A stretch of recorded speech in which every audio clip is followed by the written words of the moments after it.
everybody, this is Digraj Singh Rajput. Welcome to our channel. स्वागत है आप सभी का शॉर्ट सीरीज के इस सेशन में, जहां हमारे पास में आज चैप्टर है globalisation and the Indian economy. ये जो चैप्टर है एक प्यारा चैप्टर, बेहतरीन चैप्टर, और मैं आपको बताऊं इस चैप्टर को शॉर्ट सीरीज में इंक्लूड करने के पीछे का एक बहुत अच्छा तर्क देता हूं, क्योंकि ये श्योर है कि इस चैप्टर से क्या आना है, क्योंकि इस चैप्टर में टॉपिक ही 3 है मेरे दोस्त. आज हम तीनों टॉपिक पे बात करेंगे. और मजेदार चीज, 2023 के पहले तक ये चैप्टर पूरा चैप्टर आता था.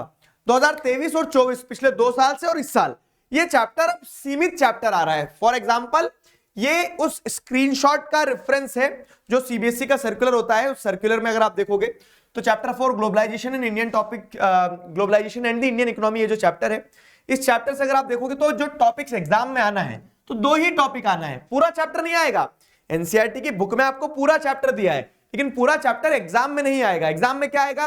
एग्जाम में आएगा what is globalization and factors that have enabled globalization. ये 2 टॉपिक आपके एग्जाम में आना है. तो उस हिसाब से अगर हम देखें ना चैप्टर का ओवरव्यू, तो मैं आपको चैप्टर का ओवरव्यू दे रहा हूं. 2 ही टॉपिक है और ये 2 टॉपिक से सवाल आते हैं. ये मजेदार चीज है. मैंने आपको इकोनॉमिक्स के प्रीवियस चैप्टर में गणित बताया था ना कि चैप्टर 1, 2, 3, 4, 2 और 3 जो है, इसमें थ्योरी के बड़े बड़े आपको एरियाज देखने को मिल रहे हैं थ्योरी क्वेश्चंस के. 4 में मैं आपको एक चीज बता रहा हूं, क्या कि चैप्टर 4 तो और बहुत कंसाइज हो गया कि 2 टॉपिक और तय है कि इस चैप्टर से उन 2 टॉपिक से ही सवाल आना है. तो इकोनॉमिक्स के 20 नंबर मुझे बहुत इजी लग रहे हैं कि आप बहुत इजीली सिक्योर कर सकते हो. जरूरत है बस कि शॉर्ट जैसी एक सीरीज को आप फॉलो कर लो अच्छे से, तो आपको समझ में आ जाए. ठीक है, तो आ जाओ चैप्टर 4 की अगर बात करें तो देखो व्हाट इज ग्लोबलाइजेशन एक टॉपिक आ रहा है. तो मैं तो एक पूरा चैप्टर ही समझा देता हूं तुम्हें 5 मिनट में.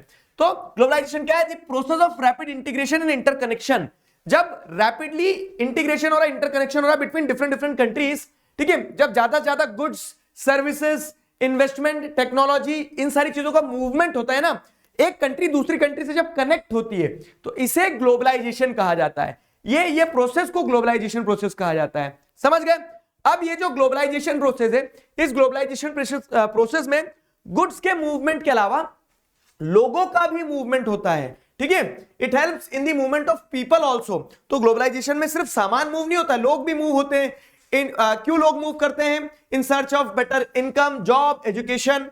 फाइन. तो ये सारा वर्ल्ड जो आपस में कनेक्ट होता है उसे ग्लोबलाइजेशन कहा जाता है. तो मल्टीनेशनल कंपनीज उस ग्लोबलाइजेशन प्रोसेस को फास्टन अप करती है. फॉरेन ट्रेड जो होता है उससे ग्लोबलाइजेशन और मजबूत होता है. ठीक है, अब बात करें तो what are the factors that have enabled globalization. तो वो फैक्टर्स जिन कारणों से ग्लोबलाइजेशन हुआ है, उन फैक्टर्स में आपको क्या देखने को मिल जाएगा? उन फैक्टर्स में आपको देखने को मिलेगा एक फैक्टर है टेक्नोलॉजी. अब टेक्नोलॉजी में भी क्या है, जैसे टेक्नोलॉजी की अगर बात करें तो ट्रांसपोर्टेशन टेक्नोलॉजी का इंप्रूवमेंट से फटाफट सामान एक जगह से दूसरी जगह जाते हैं, वर्ल्ड और तेजी से कनेक्ट हो रहा है. तो टेक्नोलॉजी में आपको क्या देखने को मिल रहा है कि ट्रांसपोर्टेशन हो गया, इंफॉर्मेशन एंड कम्युनिकेशन टेक्नोलॉजी हो गया. ठीक है, तो जो इंटरनेट और इंफॉर्मेशन कम्युनिकेशन टेक्नोलॉजी डेवलप हुई है वो चीज, तो ये टेक्नोलॉजी एक इंपॉर्टेंट रोल प्ले करती है. दूसरा है लिबरलाइजेशन.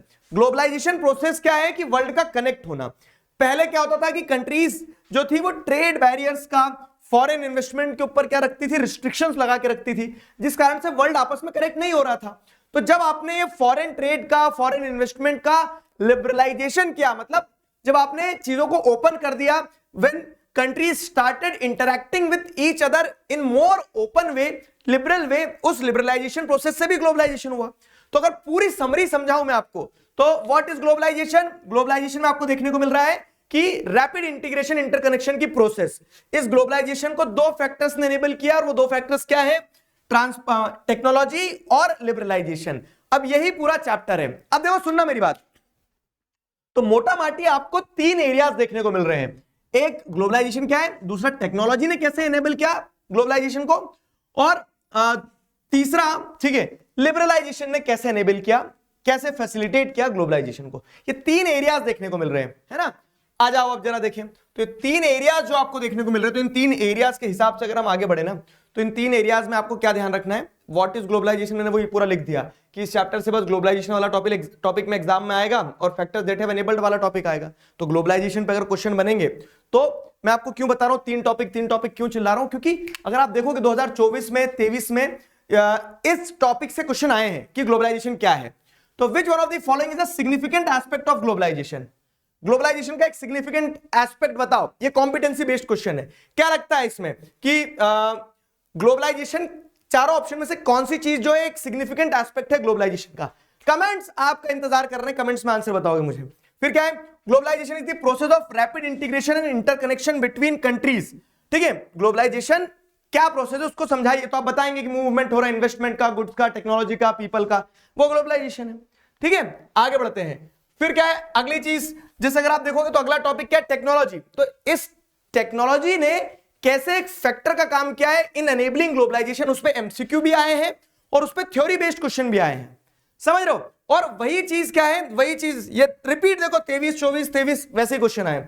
वही चीज अगर आप देखोगे तो लिबरलाइजेशन ऑफ फॉरेन ट्रेड ने कैसे अनेबल किया है ग्लोबलाइजेशन को, उसी चीज पे एमसीक्यू भी आए हैं और उसी चीज पे सब्जेक्टिव क्वेश्चन भी आए हैं। तो मैं आपको तीनों टॉपिक से एक एक क्वेश्चन भी दूंगा याद करने को।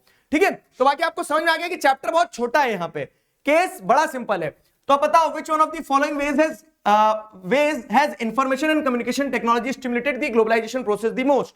ये एक क्वेश्चन हो गया, होमवर्क क्वेश्चन आपके लिए। अगला वैसे आप देखोगे तो लिबरलाइजेशन पे भी, which one of the following is included in liberalization. क्या होता है लिबरलाइजेशन में? रिमूव करते हैं ट्रेड बैरियर्स को। ठीक है, तो ये लिबरलाइजेशन हो गया। तो सेम उसकी क्वेश्चन भी आपको थ्योरी और एमसीक्यू दोनों, तो तीन ही टॉपिक है बस, दैट्स इट।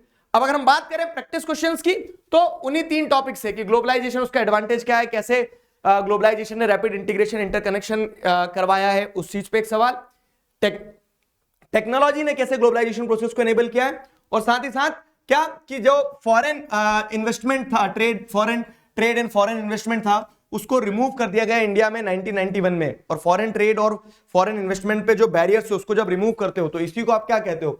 इसी को आप लिबरलाइजेशन कहते हो। तो वही लिबरलाइजेशन को एक्सप्लेन करने को बोला है। तो गवर्नमेंट ने लिबरलाइजेशन क्यों किया? क्योंकि गवर्नमेंट को रियलाइज हुआ कि अब हमारे जो डोमेस्टिक प्लेयर्स है they should be compatible with the, कह सकते हैं, इंटरनेशनल प्लेयर्स। और इंटरनेशनल इंस्टीट्यूशन के प्रेशर भी थे, इकोनॉमिक क्राइसिस से हम जूझ रहे थे, तो उस समय पे क्या था, WTO और IMF जैसे जो इंस्टीट्यूशंस थे उनसे अगर आपको सपोर्ट चाहिए था तो आपको लिबरलाइज करना था। तो इसीलिए हमने 1991 में अपने आप को लिबरलाइज किया।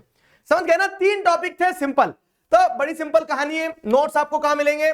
As you know, Telegram channel है हमारा, ठीक है, लिंक जिसकी डिस्क्रिप्शन में, तो वहां से नोट्स ले लो। बढ़िया नोट्स लेके क्या करना, नोट्स लेके बहुत बढ़िया से ये चैप्टर को भी कंप्लीट करना। जो शॉर्ट में मैं तुम्हें प्रैक्टिस क्वेश्चन दे रहा हूं, उन्हें अगर याद भी कर लोगे तुम्हारा मोर देन सफिशिएंट काम हो जाएगा। तो उस चीज को दिमाग में बैठा के बहुत अच्छे से कवर करते चलना। क्लियर हुआ? चलो अब मिलेंगे नेक्स्ट वीडियो में। इकोनॉमिक्स कंप्लीट हो गया शॉर्ट, बल्ले बल्ले, ठीक है। नेक्स्ट वीडियो में मिलेंगे नेक्स्ट टॉपिक के साथ। तब तक क्या करना है?